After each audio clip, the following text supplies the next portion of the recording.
सुप्रभात बच्चों, RPS school की हिंदी की कक्षा में आपका स्वागत है बच्चों। मैं आपकी हिंदी की शिक्षिका लक्ष्मी।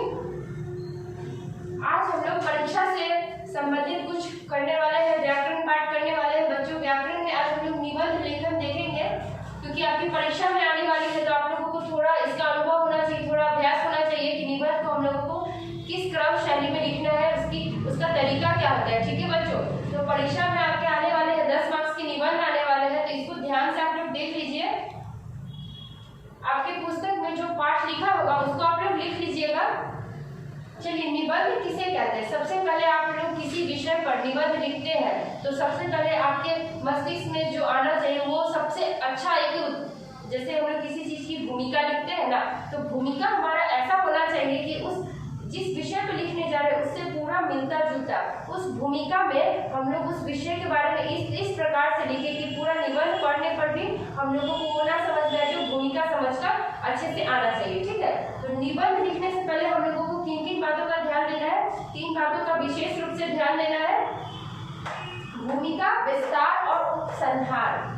भूमिका में आप लोगों को जो विषय है हमारा, जैसे कि व्यायाम की आवश्यकता, एक हम लोग उदाहरण लेकर समझा रहे हैं आपको कि व्यायाम की आवश्यकता। तो भूमिका में आप लोगों को क्या लिखना होगा कि जीवन में, हमारे जीवन में व्यायाम की क्या आवश्यकता है, तो उससे हमारा स्वास्थ्य कितना अच्छा रहता है, व्यायाम कब करना चाहिए, कितने समय के लिए करना चाहिए, खाने का क्या समय होना चाहिए, है ना, हमारे दिनचर्या का क्या रूप होना चाहिए, वो सब हमारी भूमिका में होना चाहिए, जिससे हमें पढ़कर पता चले कि यहाँ व्यायाम के विषय में विस्तार रूप से बताया गया। तो भूमिका वैसा होना चाहिए। और विस्तार और निबंध में हम लोगों को अनुच्छेद बदलते रहना है, परिच्छेद चेंज करना। पैराग्राफ, जैसे आप लोग एक पैराग्राफ में लिखे 4-5 लाइन लिखे हो, उसके बाद दूसरा पैराग्राफ लिखते हो, है ना, आप लोग जब चेंज करते हो तो जब बदलेंगे आप लोग उस चीज को, तो वो संलग्न होना चाहिए। संलग्न कहने का अर्थ कि एक दूसरे से मिलता जुलता है, ना कि उसमें आप लोगों ने कुछ और लिखा हो, इस पैराग्राफ में कुछ और लिखा हो, तो दोनों से मिलता जुलता होना चाहिए, वो अलग नहीं होना चाहिए। और निबंध में किसी घटना को विस्तार में लिखा जाता है।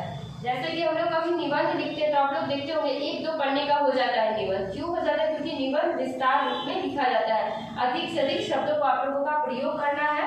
और हाँ, अगर आप लोग निबंध को और सुंदर बनाना चाहते हैं, देखने में खूबसूरत लगे, तो उसके लिए आप लोगों को क्या करना है कि जिस विषय में आप लोग निबंध लिख रहे हैं, आप लोग बहुत सारी कविताएं पढ़ते होंगे, दोहे पढ़ते होंगे, तो उन दोहों को भी आपको लगे कि यह विषय से मिलता जुलता है, तो उस दोहे को आप लोगों को लिख देना है। या किसी कविता की 2-4 पंक्तियां आप लोगों को लिखना है।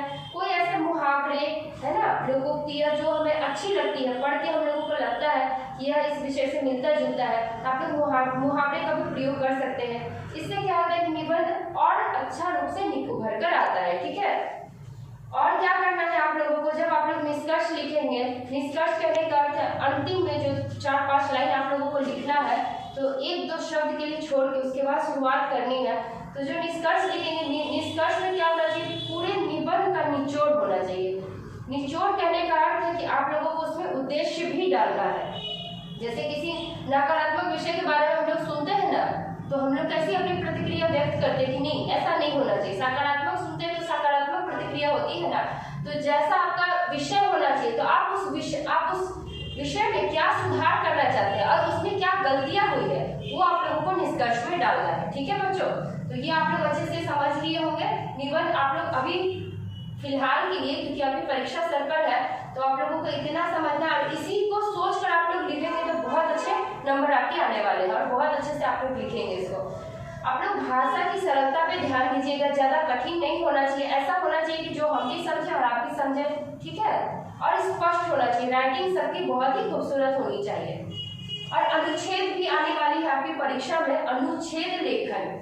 अनुच्छेद लेखन क्या कहलाता है? अनुच्छेद किसी भी बात को, किसी भी विषय को जब हम लोग लिखते हैं तो वो छोटे में अपना सारे अर्थ को बयां करता है। जैसे कि हम लोग निबंध जब लिखते हैं तो हम लोगों को काफी लंबा लिखना पड़ता है, विस्तार लिखना पड़ता है, लेकिन अनुच्छेद क्या होता है, काफी छोटा होता है और सरल होता है। इसमें क्या होता है कि बातों में शब्द जो हम लोग लिखते हैं वो काफी हटके नहीं होना चाहिए। जैसे कि हम लोग इधर उधर की बातें भी निबंध में डाल देते हैं कि ऐसे हुई थी, कोई घटना का जिक्र कर देते हैं, जहाँ पे 2-4 लाइन घटना का कोई बात होती है तो हम लोग वहाँ डाल देते हैं, लेकिन अनुच्छेद में आप लोगों को ऐसा नहीं करना है। जो सटीक बात है वही आप लोगों को बताना है। और हाँ, इसमें भी आप लोग मुहावरे कविता, दोहे ये सब यूज कर सकते हैं। ये आपके ऊपर निर्भर करता है कि आप अपने अनुच्छेद लेखन को कितने अच्छे ढंग से लिख रहे हैं। अनुच्छेद में विषय के किसी एक ही पक्ष का वर्णन होना चाहिए। किसी एक विषय पर अनुच्छेद होगा, वही आप लोगों को लिखना है। पूरे अनुच्छेद में एक रूपता होनी चाहिए। एक रूपता कहने का अर्थ है कि अनुच्छेद जो लिख रहे हैं, जिस विषय में लिख रहे हैं, उसी विषय में पूरा अनुच्छेद होना चाहिए। इधर उधर की बातें उसमें नहीं होनी चाहिए।